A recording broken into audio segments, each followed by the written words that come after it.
encore des feux de forêt. C'est jaune partout. Aujourd'hui, qu'est-ce qu'on va parler? La même chose qu'à la télévision, dans nos journaux, puis à la radio depuis un mois. La pénurie de logements, etc., etc. Mais qu'est-ce que je vais parler surtout, c'est que ça fait plus que 20 ans que c'est comme ça. Sauf qu'en fouillant sur Internet, hier, j'ai tombé sur une ville qui fait le contraire. Eux autres, chez eux, ça va bien. Puis en 2023, ça va bien. Comme, wow, ça se peut pas. Fait que là, je vais vous parler de ça aujourd'hui. De qu'est-ce qu'ils ont fait, comment, pourquoi, etc. Alright, let's go! Good morning, everybody. Je parle en anglais. 1er juillet. Bonne fête du Canada, tout le monde. Bon, le sujet aujourd'hui. 1er juillet, pénurie, logement, tout ça. Mais regarde, comme que je disais tantôt, j'ai tombé sur une information que je voulais partager aujourd'hui. C'est super cool. C'est une petite ville avec pas beaucoup de jobs, genre 20% de chômage. Hein? 97% des dépenses et des services de la ville étaient payés par les contribuables. Il n'y avait pas de business, fait que le chômage il était au plafond. Puis ça fait 25 ans de ça. Fait que je vais vous parler de ça aujourd'hui. Je vous parle pas d'ici d'une ville dans un autre pays. Un pays pauvre ou quelque chose. Non, non. Une ville du Canada. C'est incroyable. C'est pas une grande ville, là. Je ne vais pas comparer de là-bas à ici, mais regardez. Il y a plein de choses qui ont fait positivement là-bas qu'on pourra faire nous autres ici pour qu'on ait moins en moins de pénurie de logements, etc.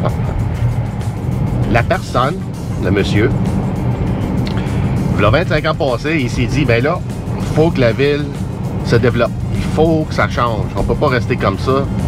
Ça fonctionne pas. Fait qu'il s'est dit, le seul moyen d'y arriver, ben, je vais aller à la mairie. Je vais essayer d'en faire élire. Blablabla. Je ne vous conterai pas toute l'histoire parce que ça finira plus. Mais il a été élu. Il a 25-30 ans. Donc. Puis le pire de ça, il a été élu pendant 25 ans. Pendant 25 ans, c'est lui qui gérait toute la ville. Là. Pas juste lui, là. Fait que c'était incroyable, là. Le maire s'appelle Stu Young, de Langford, Colombie-Britannique, au BC. Fait que c'est pas d'un autre pays bien loin, là. Il fait juste comme lever sa tête, puis il voit Vancouver, l'autre bord, là. Lui, il s'est dit, regarde, on va commencer par le début. On va commencer par créer des emplois. On essaie de créer des emplois. On est à 20% de chômage. Là, fait que ça, c'était un de ses premiers buts. Le deuxième but, c'était de convaincre ces compagnies-là de venir s'installer là. C'est pas évident. Objectif numéro 3. En appelant ces compagnies-là pour venir s'installer dans sa ville, il leur donnait pas des green pass, genre installez-vous où vous voulez, comme vous voulez. Il voulait absolument qu'ils soient installés dans des endroits stratégiques. Je vais vous expliquer tantôt pourquoi. Numéro 4. Construire des propriétés, des secteurs intelligents. Je ne veux pas dire électronique, là, mais intelligemment. Le but numéro 5. Ça, toutes les maires et mairesses du Québec devraient s'en inspirer. Il voulait trouver un truc, une idée, une stratégie pour donner de plus en plus de services à ses citoyens en leur baissant les taxes et non pas les montants. Quelque chose pareil, ça. Je vais vous donner quelques faits maintenant. Durant la période qu'on vient de vivre, la pandémie, que tout a fermé pendant une longue période de temps, eux, qu'est-ce qu'ils ont fait? Ils ont émis plus de permis de construction puis des permis d'affaires que dans tout le temps avant où il n'y avait pas de pandémie. Puis ils ont fait ça tout par Zoom, conférences, vidéos, etc., etc. Tu sais, quand on veut, on peut, là. Ça en est un exemple. Depuis que le monsieur est en poste, 5 à 6% d'augmentation de la population dans son secteur. Puis le pire de ça, c'est que pendant 30 ans de temps, La population, elle augmente, les services augmentent et les taxes des gens n'ont pas fait ça, là. Ils ont monté un petit peu, mais vraiment pas beaucoup en comparé de toutes les autres villes. Je vais vous expliquer aussi pourquoi, puis comment. Puis les futurs projets pour la ville, construire encore plus, construire plus vite, construire plus en hauteur, parce que plus que c'est haut, moins c'est cher, plus de monde qui peuvent rentrer dans l'immeuble. Puis c'est vrai, là, pensez-y. On fait un immeuble, tout le pâté de l'immeuble coûte le même prix que s'il serait mettons, un 3 étages ou un 20 étages. Ok, un petit peu plus gros, là, un petit peu plus large, mais en coût, c'est à peu près pareil. Fait que quand tu fais toute ta base au complet, tu fais juste monter, puis tu fais copier-coller, c'est pas compliqué, là. Fait que plus que tu montes, plus les prix d'en haut sont chers. Mais plus que les prix d'en bas ils diminuent aussi. Fait que ceux d'en haut, ils font ça, ceux d'en bas, ils descendent, ceux du milieu sont pas préparés. Fait que, tu sais, ça peut donner une idée, là. Fait que c'est normal, moi tout, je pense comme ça, que plus qu'il y a de construction, plus qu'il y a des gens qui s'en viennent, plus que les prix vont se stabiliser, vont arrêter de monter en fou comme que c'est là présentement. C'est ça qui se passe présentement, là. Les prix sont malades parce qu'il n'y a pas de construction. S'il y en aurait, il y en aurait beaucoup. Les prix ne monteraient pas en malade comme qu'on vit là, t'sais. Écoutez bien ça, c'est incroyable. Pour les gens qui veulent acheter un condo, mais qui n'ont pas encore tout l'argent, les mises de fonds, ces choses-là, la municipalité va t'aider. Pas juste la banque, tu sais, la banque elle va te dire donne-moi 5% puis let's go. Non, la municipalité va t'aider. Location avec option d'achat, style. Ils ont déjà ramassé, quand j'ai lu l'article en 2021, il y avait déjà 3 millions dans leur pot, là, pour donner en crédit aux gens qui veulent déménager dans leur secteur. C'est comme wow. Bon, là, on va passer au comment. Comment il a fait ces choses-là? Comment est-ce qu'il a fait pour baisser son chômage de 20% en bas de 5%? Il a créé des jobs. That's it. Ben oui, les gens, il n'y a pas d'emploi. On va créer des jobs. C'est ça qu'il a fait. Mon deuxième but, c'est celle-là. Comment est-ce qu'il a fait pour créer ces jobs-là? Il dit lui-même qu'il a appelé lui-même chez Costco, Home Depot, les grosses bannières qui viennent s'établir chez eux.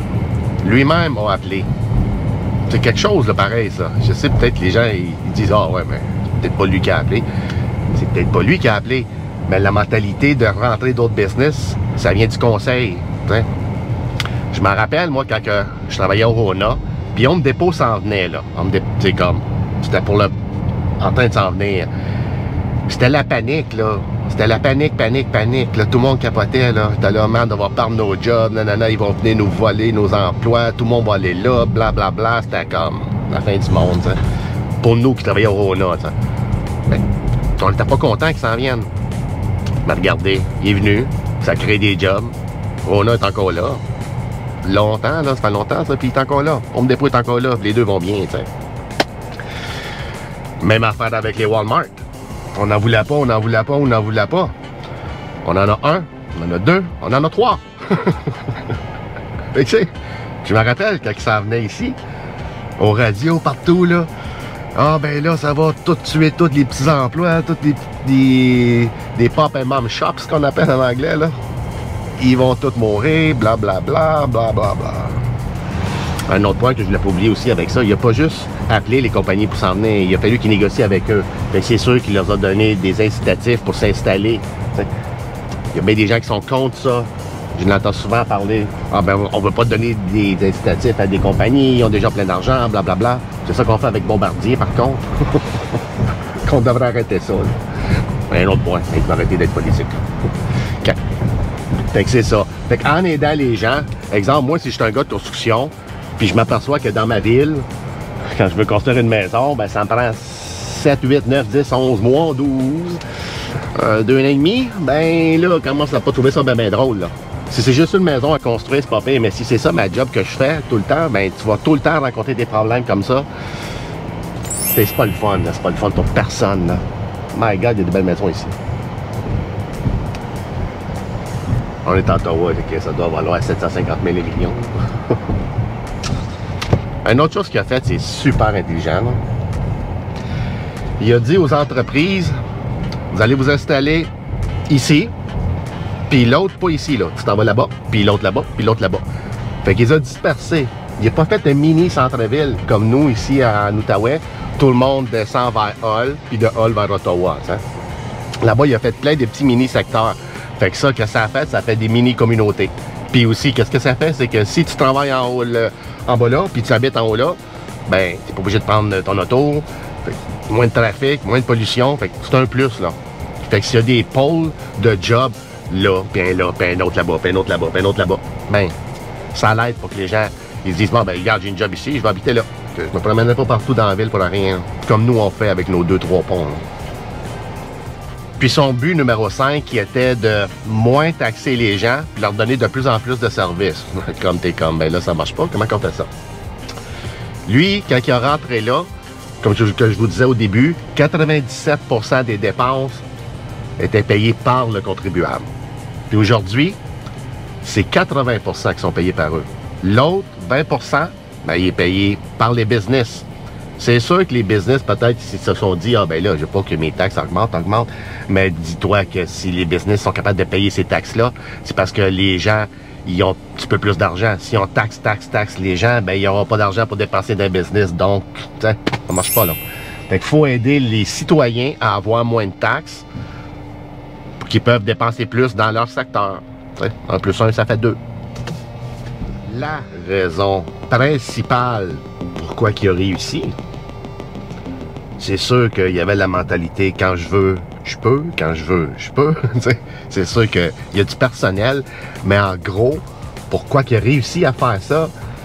Parce qu'il a réussi à convaincre le conseil de ville que sa vision était bonne, puis qu'on s'en va tous dans la même direction.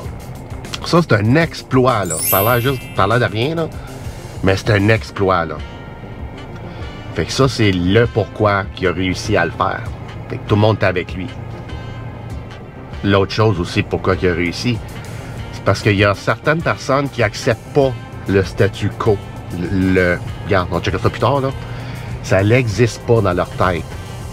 Je connais rarement des entrepreneurs que le statu quo fait partie de leur vie. Ça se peut pas, ça se peut pas. Quand tu travailles pour quelqu'un, tu as un problème, tu lèves la main, tu dis, hey boss, j'ai un problème, arrange ça ici, là. S'il n'est pas capable de l'arranger, ton boss, ben, le fait pas. T'es payé pareil, là. C'est comme les. Tu comprends? Tandis qu'un entrepreneur, ou n'importe qui veut faire quelque chose, chaque petite barrière qui se présente devant toi, il faut que tu trouves une solution. Lui, ça a l'air d'un gars comme ça. Dans l'entrevue, là, parce que c'est pas juste un article, c'est une entrevue aussi, je vais vous le mettre en lien ici sur YouTube. C'est incroyable. Tu l'écoutes parler, puis tu le vois que quand il se fait dire non, il va essayer de trouver pourquoi. Il va essayer de faire une deal, arranger quelque chose, faire de quoi, pour que le non vienne un oui. C'est ça qui est le gros, qui pousse quelqu'un à accomplir des affaires. C'est sûr, comme que je te disais tantôt, le conseil est avec lui, oui, ça c'est le fun. Il faut que ça soit ça, tu sais, il peut pas être contre, là. Mais supposons que le conseil, il est tout pour quelqu'un qui, ça y tente plus ou moins, puis il y a 2 ou 3 petites barrières, c'est trop compliqué, j'arrête. Ben, le conseil est à pour, mais lui, il a arrêté. Fait que tout le monde arrête. Ça prend tout le temps le leader en avant qui bûche, puis qui avance. Lui, ça avait l'air d'un gars comme ça, tu sais. Puis, je veux pas être négatif, parce que c'est encore nouveau, mais la nouvelle personne qui a pris sa place, oh my. J'ai lu un peu là-dessus, puis en tout cas, on va voir que ça va donner, là. Mais je pense que ça va s'arrêter là. Tout comme sa grosse montée, là. Mon opinion. Là, avec tout ça, c'est bien beau parler, donner des petits faits, mais là, il faut trouver, pas une solution, mais il faut se remettre en question. Pourquoi que nous autres, on n'est pas comme ça, t'sais? Pourquoi que ça fait 20 ans qu'on parle de pénurie de logement? Hey, ça fait longtemps qu'on parle de ça, là. Ça, c'est pareil comme la population vieillit. On va manquer d'employés. Hey, man, ça fait comme 20 ans que j'entends ça, là. 20 ans que j'entends ça. Puis là, on se décide à, ah ben là, il faut peut-être faire rentrer plus d'immigrants. Bien, ben oui, tu fais rentrer plein d'immigrants, ils n'ont pas plus de jobs, puis ils vont habiter où, je sais pas, tu sais. Ah non, c'est vraiment bizarre, là. Le gouvernement, c'est vraiment bizarre, là, comme les actions qu'ils font. Ah, c'est pas, il n'y a pas de vision, tu sais. C'est pour ça que je dis, il faut regarder qu'est-ce qui se fait de bien ailleurs des fois pour essayer de voir qu'est-ce qu'on peut faire de mieux chez nous. T'sais. Fait qu'à Gatineau, qu'est-ce qu'on a comme vision à Gatineau? On a-tu une vision commune? Est-ce qu'on pense pas mal tous de la même façon? Est-ce qu'à Gatineau, tu vois des gens qui sont pro-développement, qui veulent des nouveaux développements résidentiels? Est-ce que dans nos journaux, puis en 104.7, puis Radio-Canada, tout ça, est-ce que tu vois des gens qui font des reportages, des entrevues avec des entrepreneurs? Est-ce que tu vois qu'en Outaouais, on met l'entrepreneuriat sur un piédestal? Tu penses-tu qu'en Outaouais, on est pro-construction? Quand on parle pro-construction, je veux dire, quand tu vois le nom Bérégil,